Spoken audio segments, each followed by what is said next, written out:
Okay, Dead Gang, I watched this 6-part story so you wouldn't have to. So trigger warning, we're going to be talking about... So this is Shawnee. And Shawnee's life got turned upside down when her husband unfortunately unalived himself. But the shock didn't end there, because what she learned in the aftermath was even more devastating. John had been secretly cheating on her with 4 other women, guys, including Shawnee's best friend, Sally. And as if that wasn't enough, guys, Shawnee even learned that John's mistress, who is named Glenn, had been blackmailing him for money and gifts, guys.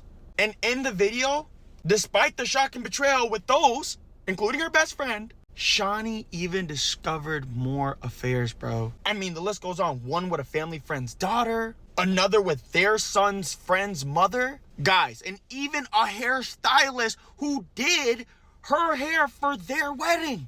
This guy was a womanizer. I mean, guys, Shawnee was very devastated. And out of all this, Shawnee decided to choose resilience over revenge, of course. I mean, honestly, this would make anybody want to lash out and punch somebody in the throat. But instead, she focused on protecting herself and her family, which is her children, of course.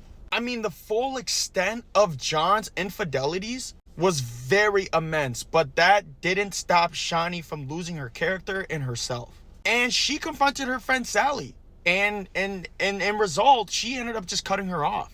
And then 3 months after all of that, she ended up meeting somebody new who Shawnee considered to be a safe space for her and her kids. Now, fast forward 9 years later, Shawnee is now sharing her story to encourage others who may be struggling to find their own happiness.